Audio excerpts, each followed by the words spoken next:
What follows is a reading by Tim Lavis of some chapters from Herman Melville's novel, Moby Dick. Chapter 7, The Chapel. In New Bedford there stands a whaleman's chapel, and few are the moody fishermen shortly bound for the Indian Ocean or Pacific who fail to make a Sunday visit to the spot.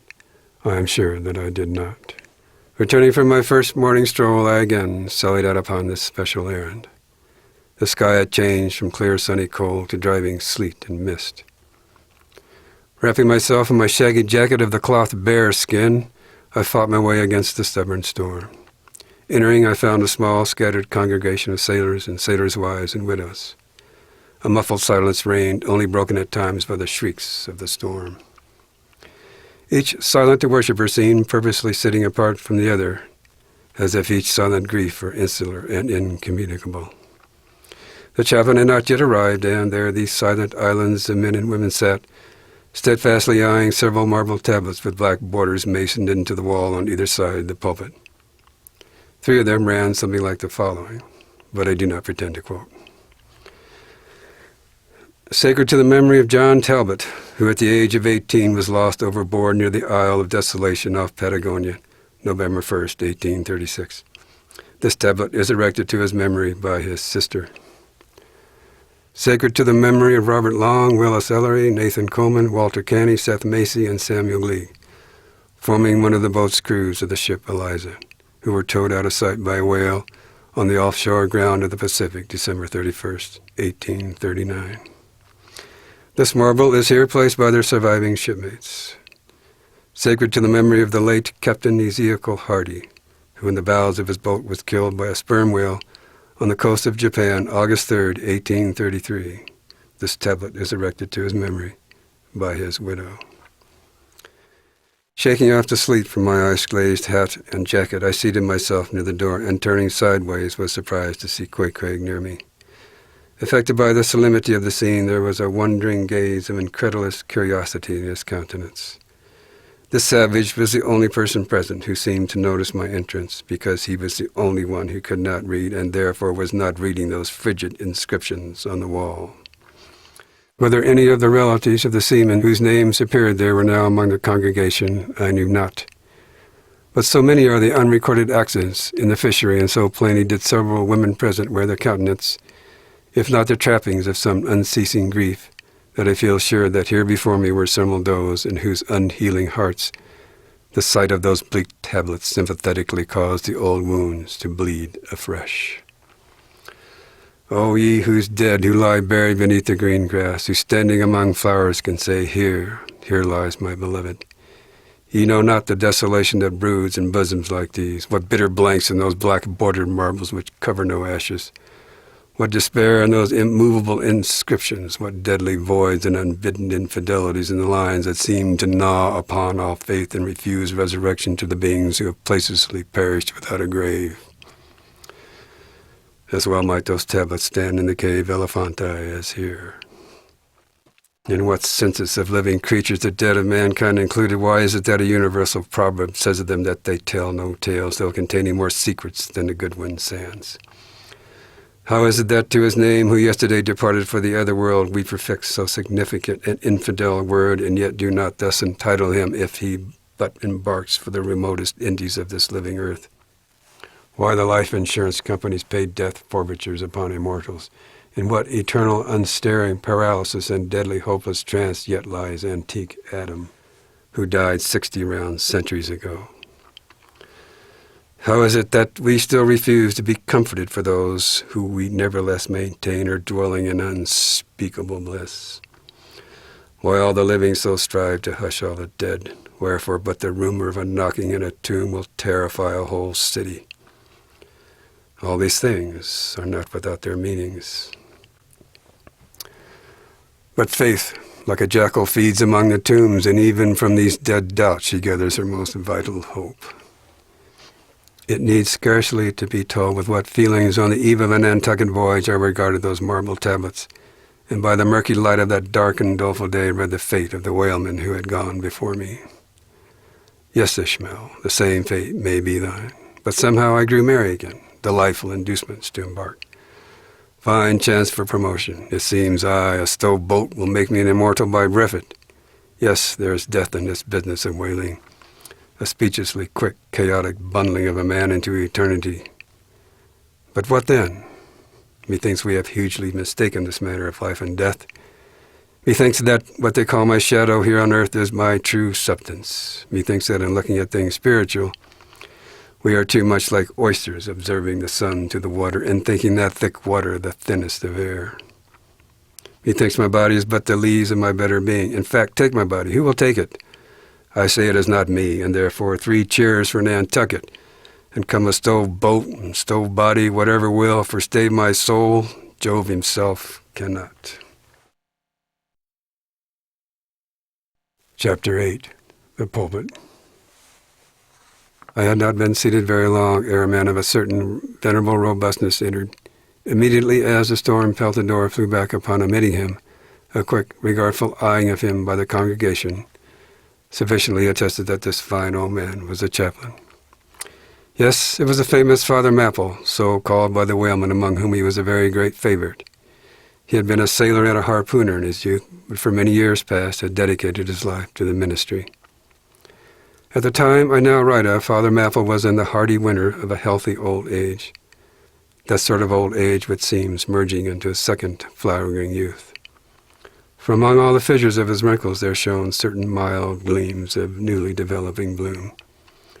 The spring verdure, peeping forth even beneath February snow.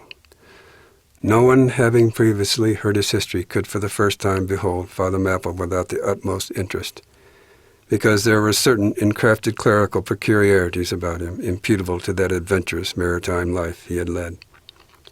When he entered, I observed that he carried no umbrella, and certainly had not come in his carriage, for his tarpaulin hat ran down with melting sleet. His great pilot cloth jacket seemed almost to drag him to the floor with the weight of the water it had absorbed. However, hat and coat and overshoes were one by one removed and hung up in a little space in an adjacent corner. When arrayed in a decent suit, he quietly approached the pulpit. Like most old-fashioned pulpits, it was a very lofty one, and since the regular stairs to such a height would by its long angle with the floor seriously contract the already small area of the chapel, the architect, it seemed, had acted upon the hint of Father Melville and finished the pulpit without stairs, substituting a perpendicular side ladder like those used in mounting a ship from a boat at sea. The wife of a whaling captain had provided the chapel with a handsome pair of red worsted man-robes for this ladder, which, being itself nicely headed and stained with a mahogany color, the whole contrivance, considering what manner of chapel it was, seemed by no means in bad taste. Halting for an instant at the foot of the ladder, and with both hands grasping the ornamental knobs of the man-ropes, Father Melville cast a look upwards, and then, with a truly sailor-like but still reverential dexterity, hand over hand mounted the steps as if ascending the main top of his vessel. The perpendicular parts of this side ladder, as is usually the case with swinging ones, were of cloth-covered rope. Only the rounds were of wood, so that at every step there was a joint. At my first glimpse of the pulpit, it had not escaped me that, however convenient for a ship, these joints, in the present instance, seemed unnecessary, for I was not prepared to see Father Melville, after gaining the height, slowly turn around and, stooping over the pulpit, deliberately drag up the ladder step by step till the whole was deposited with it, leaving him impregnable in his little Quebec. I pondered some time without fully comprehending the reason for this. Father Melville enjoyed such a wide reputation for sincerity and sanctity that I could not suspect him of courting notoriety by a mere tricks of the stage. No, thought I, there must be some sober reason for this thing. Furthermore, it must symbolize something unseen. Can it be, then, that by that act of physical isolation he signifies his spiritual withdrawal for the time from all outworld worldly ties and connections? Yes, for replenished with the meat and wine of the world, to the faithful man of God, this pulpit I see is a self-containing stronghold, a lofty Ehrenbritzstein with a perennial well of water within the walls. But the side ladder was not the only strange feature of the place. Borrowed from the chaplain's form of seafarings, between the marble cenotaph on either hand of the pulpit, the wall which formed its back was adorned with a large painting representing a gallant ship beating against the terrible storm off a lee coast of black rocks and snowy breakers. But high above the flying scud and dark rolling clouds there floated a little isle of sunlight, from which beamed forth an angel's face, and this bright face shed a distinct spot of radiance upon the ship's tossed deck. Something like that silver plates now inserted into the victory's planks where Nelson fell. Ah, noble ship, the angel seemed to say, beat on, thou noble ship, and bear a hardy helm. For lo, the sun is breaking through, the clouds are rolling off. Serenest azure is at hand. Nor was the pulpit itself without a trace of the same sea taste that had achieved the ladder and the pitcher. Its panel front was a likeness of a ship's bluff bows, and the Holy Bible rested on a projecting piece of scrollwork fashioned after a ship's fiddlehead beak. What could be more full of meaning, for the pulpit is ever this earth's foremost part. All the rest comes in its rear. The pulpit leads the world. From thence it is the storm of God's quick wrath is first descried, and the bow must bear the earliest brunt. From thence it is the God of breezes, fair or foul, is first invoked for favorable winds. Yes, the world's a ship on its passage out, and not a voyage complete, and the pulpit is its prow.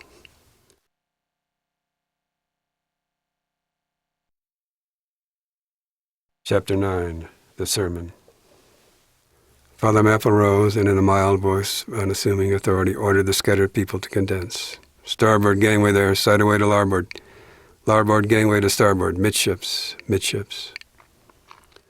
There was a low rumbling of heavy sea boots among the benches, and still slighter shuffling of women's shoes. And all was quiet again, and every eye on the preacher. He paused a little, then kneeling in the pulpit's bowels, folded his large brown hands across his chest, uplifted his closed eyes, and offered a prayer so deeply devout that he seemed kneeling and praying at the bottom of the sea. This ended in prolonged solemn tones like the continual tolling of a bell in a ship that is floundering at sea in a fog. In such tones he commenced reading the following hymn, but changing his manner towards the concluding stanzas, burst forth with an appealing exultation and joy. The ribs and tears in the whale arched over me a dismal gloom, while all the God's sunlit waves rolled by and left me deepening down to doom. I saw the opening maw of hell with endless pains and sorrows there, which none but they that feel can tell. Oh, I was plunging to despair. In black distress I called my God when I could scarce believe him mine. He bowed his ear to my complaints. No more the whale did me confine. With speed he flew me to my relief, as a radiant dolphin born, awful yet bright as lightning shone, the face of my deliverer God. My songs forever shall record that terrible, that joyful hour I gave the glory to my God, his all the mercy and the power. Nearly all joined in singing this hymn, which swelled high above the howling of the storm. A brief pause ensued. The preacher slowly turned over the leaves of the Bible, and at last, folding his hands down upon the proper page, said, "Beloved shipmates, clinched the last verse of the chapter of Jonah, and God had prepared a great fish to swallow up Jonah. Shipmates, this book containing only 4 chapters, 4 yarns, is one of the smallest strands in the mighty cable of the Scriptures. Yet what depths of the soul does Jonah see lying sound? What a pregnant lesson to us is this prophet! What a noble thing is that canticle in the fish's belly, how billow-like and boisterously grand. We feel the flood surging over us. We sound with him to the kelpy bottom of the waters. Seaweed and all the slime of the sea is about us. But what is this lesson that the book of Jonah teaches? Shipmates, it is a 2-stranded lesson. A lesson to us all as sinful men, and a lesson to me as pilot of the living God.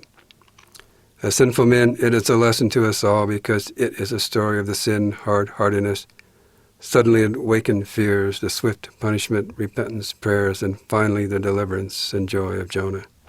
As with all sinners among men, the sin of this son of Amanti was in his willful disobedience of the command of God. Never mind now what that command was or how conveyed, he found it a hard command.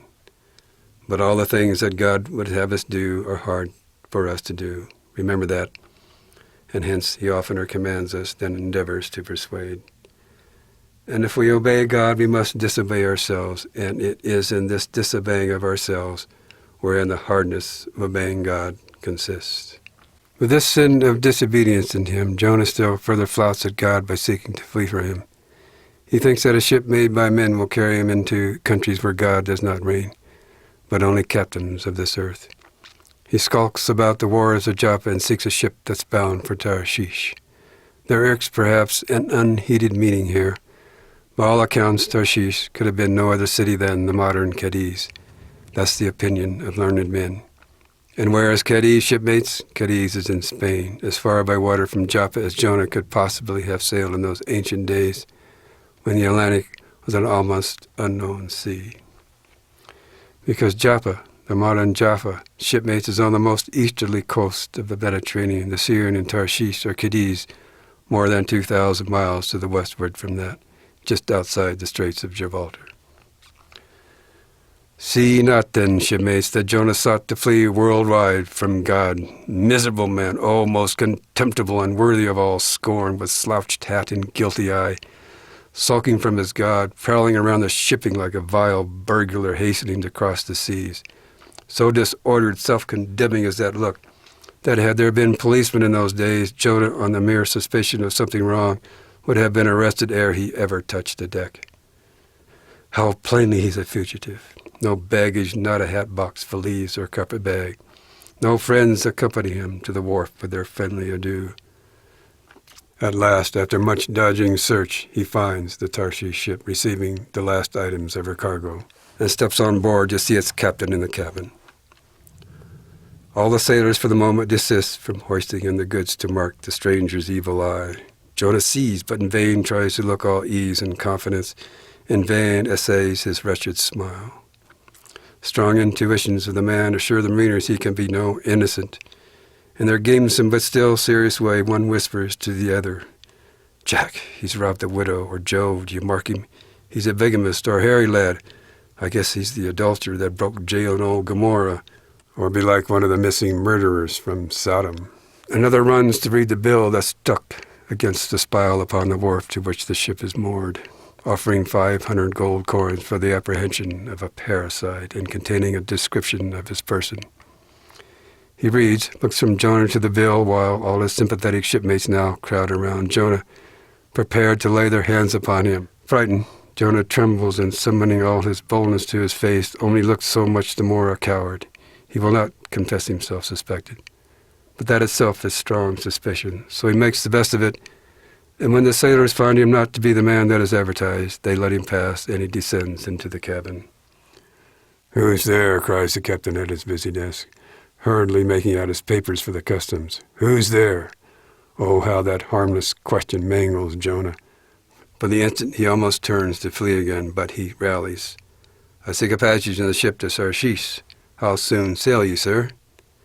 Thus far the busy captain had not looked to Jonah, though the man stands before him, but no sooner does he hear that hollow voice than he darts a scrutinizing glance. "We sail with the next coming tide," at last he slowly answered, still intently eyeing him. "No sooner, sir? Soon enough for any honest man that goes a passenger. Ha!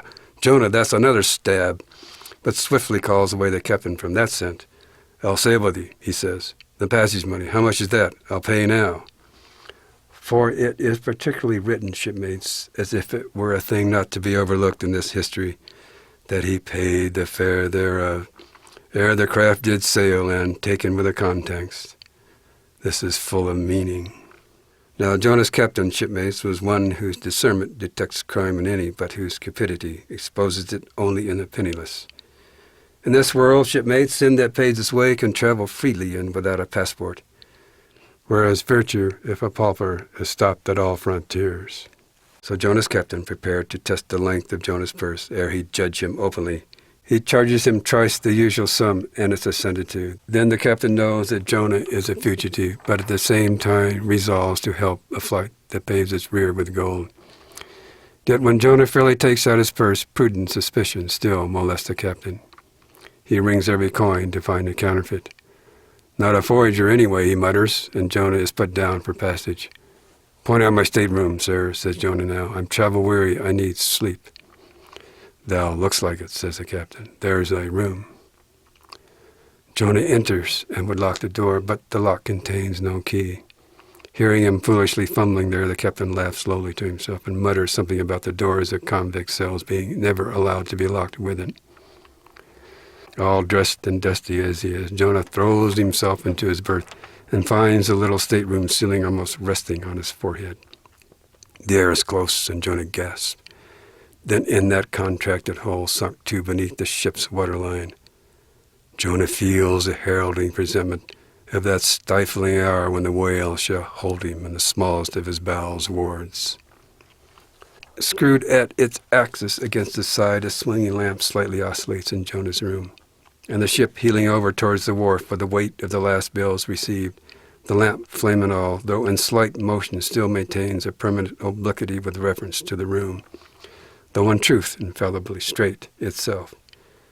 It but made obvious the false lying levels among which it hung.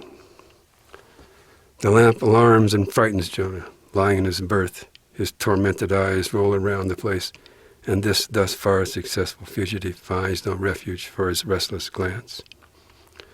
But that contradiction in the lamp more and more appalls him. The floor, the ceiling, and the side are all awry. "Oh, so my conscience hangs in me," he groans. "Straight upward so it burns, but the chambers of my soul are all in crookedness." Or like one who after a night of drunken reverie is to his bed still reeling, but with conscience yet pricking him as the plunging of the Roman racehorse, but so much the more strike his heel tags into him, as one who in that miserable plight still turns in giddy anguish, praying God for annihilation until the fit be past. And at last, amid the whirl of woe, he feels a deep stupor steal over him, as over the man who bleeds to death. For conscience is the wound, and there's naught to staunch it. So after sore wrestlings in his berth, Jonah's prodigy of ponderous misery drags him drowning down to sleep. And now the time of tide has come. The ship casts off her cables, and from the deserted wharf the uncheered ship for Tarshish, all careening, glides to sea. That ship, my friends, was the first of recorded smugglers. The contraband was Jonah. But the sea rebels, will not bear the wicked burden. A dreadful storm comes on. The ship is like to break.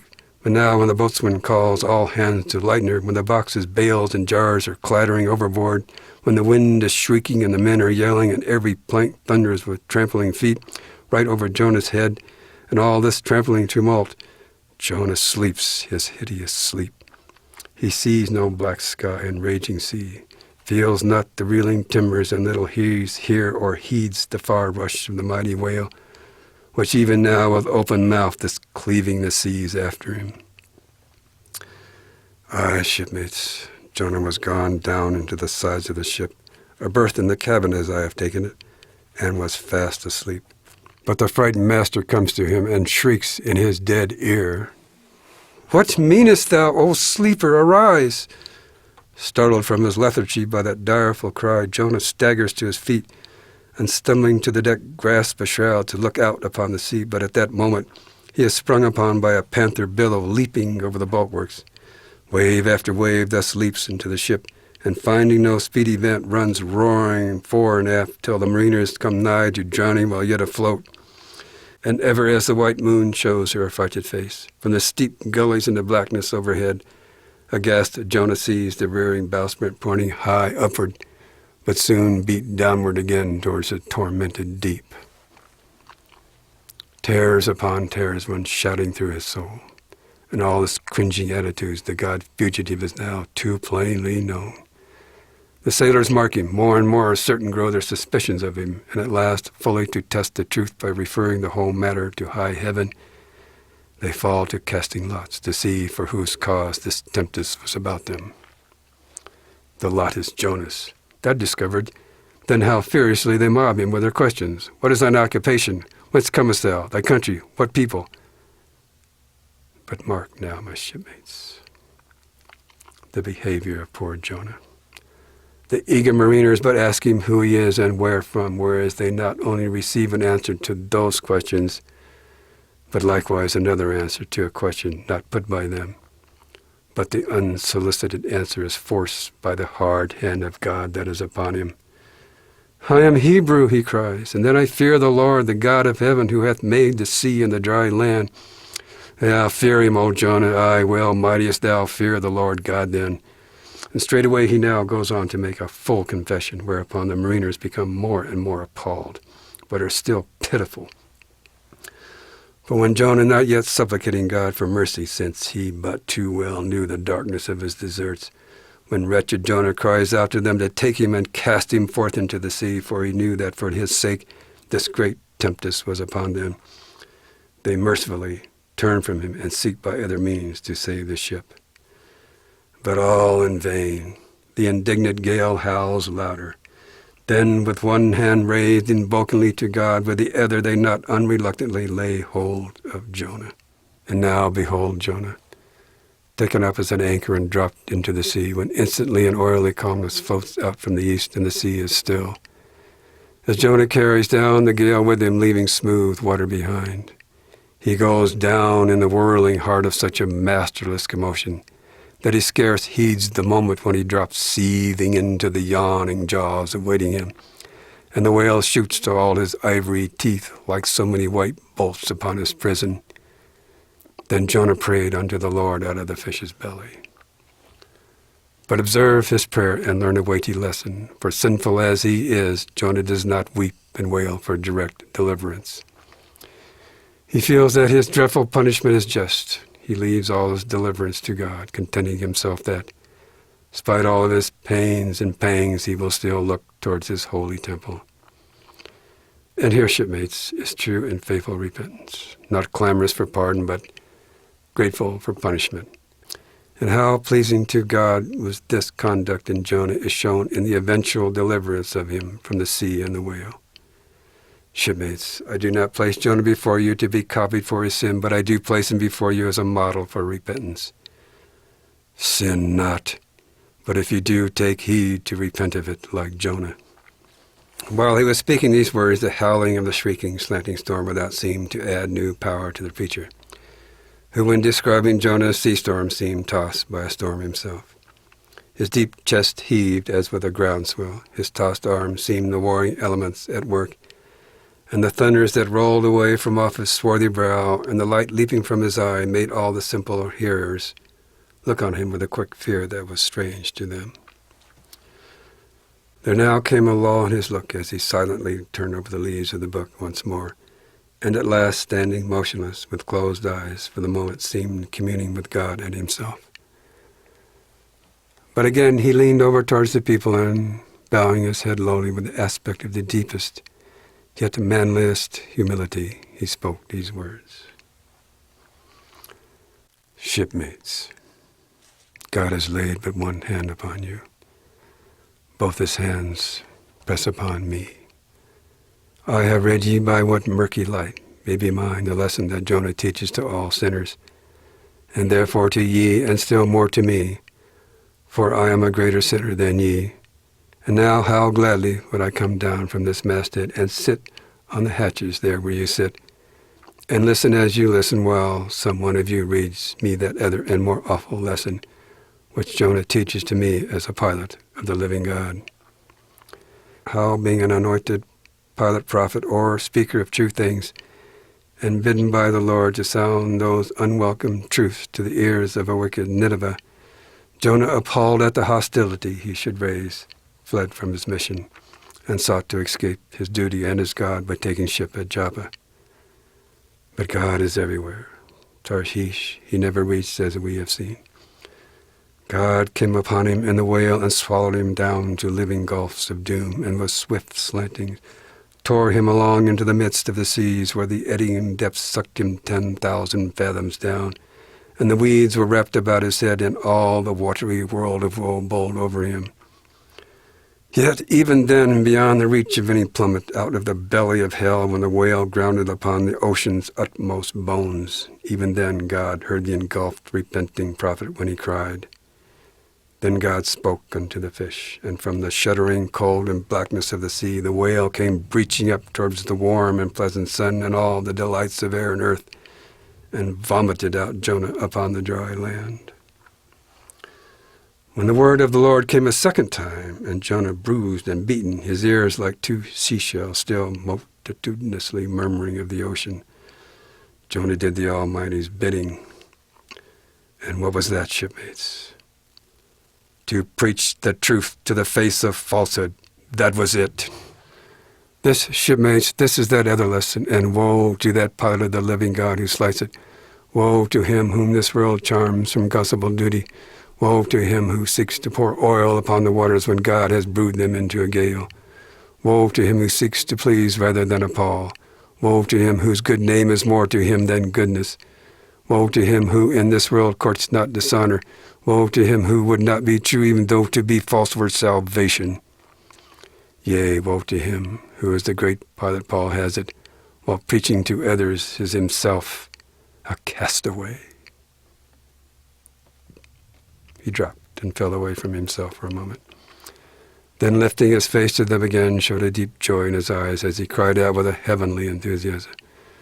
But oh, shipmates, on the starboard hand of every woe there is a sure delight, and higher the top of that delight than the bottom of the woe is deep. Is not the main truck higher than the kelson is low? Delight is to him a far, far upward and inward delight, who against the proud God and commodores of this earth ever stands forth in his own exorable self. Delight is to him whose strong arms yet support him when the ship of this base, treacherous world has gone down beneath him. Delight is to him who gives no quarter in the truth and kills, burns, and destroys all sin, though he pluck it out from under the robes of senators and judges. Delight, top-gallant delight, is to him who acknowledges no law or lord but the Lord his God and is only a patriot to heaven. Delight is to him whom all the waves and the billows of the seas of the boisterous mob can never shake from the sure keel of the ages.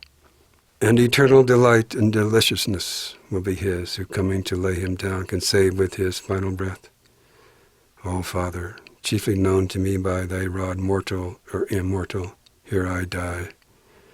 I have striven to be thine more than to be this world's or mine own. Yet this is nothing. I leave eternity to thee, for what is man that he should live out the lifetime of his God?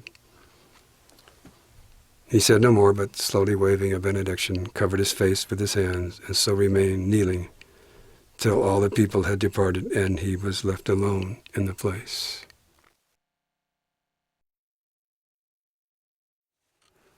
There's a sight, there's a sound. The gray-headed woodpecker tapping a hollow tree. Blind and dumb might be envied now. See that thing rest on 2 line tubs full of tow lines. A most malicious wag, that fellow. Rat-tat. So man's seconds tick. Oh, how immaterial are things, all materials. What things are real are there but imponderable thoughts. Here's now the very dreaded symbol of grim death, by mere hap made the expressive sign of the help and hope of a most endangered life. A life buoy of a coffin. As I go further, can it be that in some spiritual sense the coffin is after all but an immortality preserver? I'll think of that, but no. So far gone am I in the dark side of earth, that its other side, the theoretical bright one, seems but uncertain twilight to me. Will you never have done, carpenter, with that accursed sound?